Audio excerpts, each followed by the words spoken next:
नमस्कार, inside story देख रहे हैं आप। मैं हूं आशुकेश तिवारी और मेरे साथ है मेरे सहयोगी और वरिष्ठ पत्रकार संजीव त्रिवेदी। और महाराष्ट्र से बड़ी अपडेट आई है। देखिए, एक बात तो आज तय हो गई है कि महाराष्ट्र के मुख्यमंत्री अब एकनाथ शिंदे नहीं बनेंगे। उन्होंने उनको जितना सर्व करना था वो सर्व कर चुके हैं। अब ये भी एक बात पे मुहर लग रही है कि या तो फडणवीस होंगे या तो कोई और भी मुख्यमंत्री हो सकता है। मुझे लगता है कि कल दोपहर या शाम तक उसके नाम की भी चर्चा हम करेंगे, शाम को जब हम अगला एपिसोड आपके सामने लेके आएंगे तब। लेकिन बात दोनों पर्सनालिटीज पे, बात एकनाथ शिंदे पे भी और बात देवेंद्र फडणवीस से भी। सर, एकनाथ शिंदे ने जिस तरीके से आज आके प्रेस कॉन्फ्रेंस की, जिस तरीके से उन्होंने बताया महाराष्ट्र चुनाव में कि वही असली शिवसेना है, और उन्होंने बताया कि वो कितनी सीटें जीते, कितनी सभाएं की, और आखिर में जाते जाते बोले कि बीजेपी का सीएम होगा तो मंजूर होगा। प्रधानमंत्री से मैंने बात की है, मैं कोई भी अड़चन नहीं डालने वाला हूं सरकार बनाने में। एक दाग देने वाली बात होगी देवेंद्र फडणवीस के साथ साथ एकनाथ शिंदे को भी कि वो आके सामने ऐसा बोल रहे हैं। और देवेंद्र फडणवीस भी आज शाम को आए मीडिया के सामने, उन्होंने बोला कि अभी कुछ तय नहीं है, आप टाइम दीजिए, आपको खुद पता चल जाएगा। और उन्होंने ये भी नहीं बताया कि मैं सीएम बनने वाला हूं या फिर कौन सीएम बनने वाला है। तो सर, दोनों पर्सनैलिटीज के बारे में आप बताइए। आप इतने दिनों से पत्रकारिता में हैं, इन लोगों को देख रहे हैं, ये नहीं लगता कि एकदम बदल गए हैं? इन दोनों की छवि महाराष्ट्र चुनाव जीतने के बाद से बदल गई है। एक विनर के तौर पे, एक हीरो के तौर पे देखा जा रहा है अभी ने। देखिए, मुख्यमंत्री का पद छोड़ना इतना आसान नहीं होता है। और अगर व्यक्ति मजबूर ना हो तो कभी इतना बड़ा दिल उसका नहीं हो सकता है कि पिछले 2-2.5 साल मुख्यमंत्री रहने के बाद अचानक से वो मुख्यमंत्री का पद छोड़ दे। जी। तो यानी कि ये फैसले जो हैं ये तो किसी न किसी प्रेशर में ही लिए जाते हैं, और एकनाथ शिंदे पर वो प्रेशर ज़रूर होगा, वरना कोई स्वेच्छा से क्यों मुख्यमंत्री का पद, वो भी महाराष्ट्र के मुख्यमंत्री का पद छोड़ेगा। और ये 100% इस देश में जितने भी राजनीतिज्ञ हैं ये उन पर लागू होती है कि स्वेच्छा से वो सीएम जैसे पद को कतई नहीं छोड़ेंगे। लेकिन एकनाथ शिंदे, जैसा कि आपने बताया, बहुत स्पष्ट हो चुका है कि अगले मुख्यमंत्री वो नहीं होने जा रहे हैं। ये प्रश्न जब किया जाता था उस वक्त बार बार संकेत यही दिया जाता था भारतीय जनता पार्टी के द्वारा और अजीत पवार की एनसीपी के द्वारा कि हमारे चेहरे तो यही हैं। इस तरह से कह दिया जाता था। बगल में बैठे होते थे एकनाथ शिंदे, लेकिन किसी को पता नहीं था कि दरअसल चीजें तो नतीजे के बाद तय होने वाली हैं।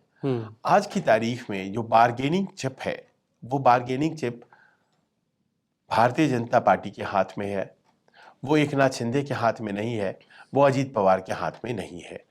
लिहाजा बार्गेनिंग चिप अगर आपके पास नहीं है तो फिर आप बार्गेन किस दम पर करेंगे।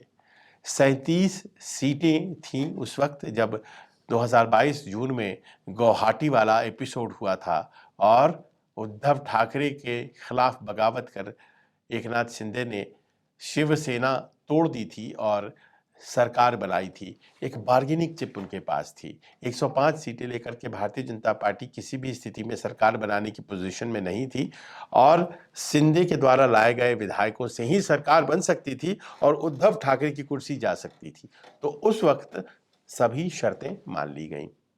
आज की तारीख में 132 सीटें भारतीय जनता पार्टी के पास है और 10-15 तो ऐसे लोग हैं ही जिनका इंतजाम वो बहुत आसानी से कर सकती है, जिसमें कि उसकी 144 की जो जादुई आंकड़े की बात है वो पूरी हो जाती है और भारतीय जनता पार्टी बहुत आसानी से सरकार बना सकती है। लेकिन फिर वो सरकार तो बना लेंगे, लेकिन जो सामाजिक ताना बाना बुन करके तैयार किया गया है ताकि अपने विरोधी शरद पवार, उद्धव ठाकरे और कांग्रेस को दूर रखा जा सके, वो भी छिन्न भिन्न हो जाएगा। लिहाजा मंत्री पद, मुख्यमंत्री का पद, ये सब चाहिए, लेकिन सामने जो सहयोगी बैठा है उसे दुखी भी नहीं करना है। और यही एक्सप्लेन करता है कि 23 तारीख से 28 तारीख होने को जा रहे हैं, लेकिन 5 दिन बाद भी इतने बड़े मैंडेट के बावजूद नहीं बन पाई है सरकार। अब तो ये नियम टूट गया कि भाई 26 तक ही लाइफ है असेंबली का, उसका भी लगता है कोई ना कोई तोड़ निकल गया है। नियम का तोड़ भी निकलता है। तो ऐसे में बहुत ही स्पष्ट है कि बड़े दिल दिखाने वाले एकनाथ शिंदे और उनकी पार्टी के नेता, उनके ऊपर कोई ना कोई प्रेशर है। मैंने आज थाने से सांसद हैं नरेश म्हास्के जो कि बड़े करीबी माने जाते हैं। आप जानते हैं थाने के ही हैं एक नाथ शिंदे, तो वहाँ के सांसद बड़े करीबी हैं एक नाथ शिंदे के। मैंने उनसे पूछ लिया ये कि संसद भवन में मिले तो मैंने पूछा कि आपको मंजूर होगा कि एक नाथ शिंदे मुख्यमंत्री नहीं होंगे, तो उन्होंने जो कहा उससे बड़ा स्पष्ट था कि वो तो पहले ही से ये लोग मान करके चल रहे थे। उन्हें जरा सुनिए। हमारे साथ थाने सांसद नरेश म्हास्के जी हैं और सब लोग जानना चाहते हैं सर, महायुति के मन की बात क्या है?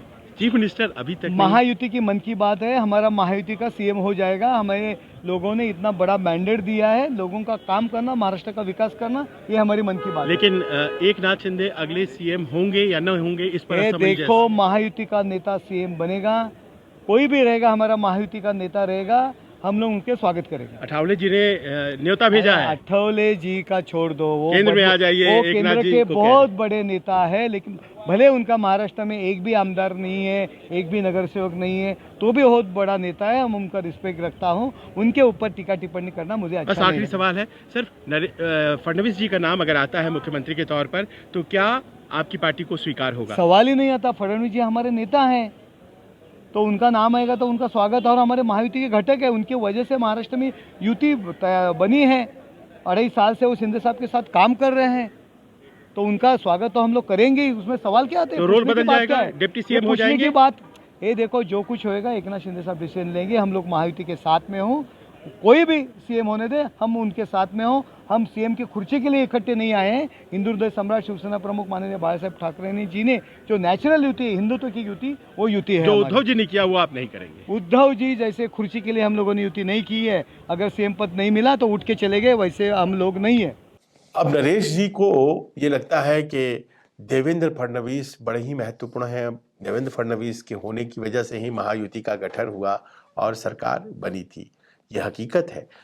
कैसे 2014 से 2019 के बीच मुख्यमंत्री रहा हुआ व्यक्ति एक स्टेप पीछे हटता है और डिप्टी सीएम हो जाता है, और डिप्टी सीएम जो व्यक्ति नहीं था, सामान्य मंत्री था, उन्हीं के सरकार में, फडणवीस की ही सरकार में वो व्यक्ति सीएम हो जाता है, और उसके नीचे जो मुख्यमंत्री रहा है वो डिप्टी सीएम हो जाता है।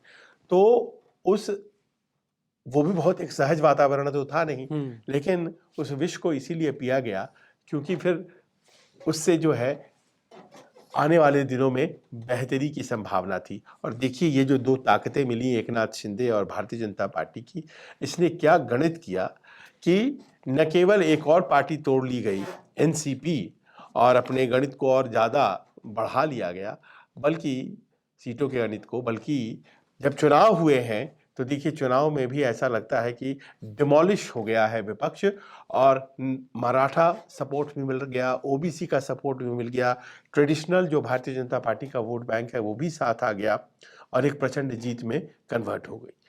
अब ये मौका भारतीय जनता पार्टी का है। अब उसके पास बार्गेनिंग चिप है। अब एक नाथ शिंदे टर्म्स डिक्टेट नहीं कर सकते हैं, लिहाजा थाने के बड़े नेता, पूरे प्रदेश में बड़े नेता नहीं थे एक नाथ शिंदे, और बावजूद इसके कि उन्होंने अच्छा काम किया, लेकिन भारतीय जनता पार्टी जिसने कि उन्हें उनके जरिए उनके कंधे पर बंदूक रख करके अपने जो भी उनके विरोधी थे, शरद पवार और कांग्रेस और भारतीय जनता पार्टी ने जिस तरह से एक निशाना साधते हुए उद्धव ठाकरे को ख़त्म किया, ये तमाम ऐसे मसले हैं जो बताते हैं कि भारतीय जनता पार्टी की रणनीति से चीज़ों को ले रही है। और उस रणनीति के बड़े प्रमुख अंग थे, या यूँ कह लें कि उसके सबसे प्रमुख चेहरे थे देवेंद्र फडणवीस। उन्हें कन्विंस किया गया था, क्योंकि ये वाकया भी मुझे याद है कि जब उनको कहा गया कि आप पीछे हो जाइए, आप डिप्टी सीएम बन जाइए, एक बार की उन्हें लगा जैसे कि वो कर ही नहीं पाएंगे, और उन्होंने शुरुआत में अपने आप को अलग रखे जाने के लिए कहा था। लेकिन आज ही के दिन के लिए उनको मंत्रिमंडल में डिप्टी का पोस्ट दिया गया था।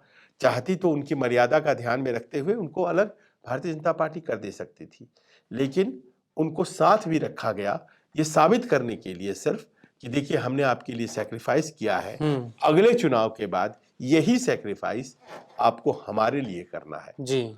और इसीलिए आज एकनाथ शिंदे की प्रेस कॉन्फ्रेंस के बाद बड़ा स्पष्ट हो गया कि भारतीय जनता पार्टी का ही मुख्यमंत्री होगा, एकनाथ शिंदे तो कतई नहीं होंगे।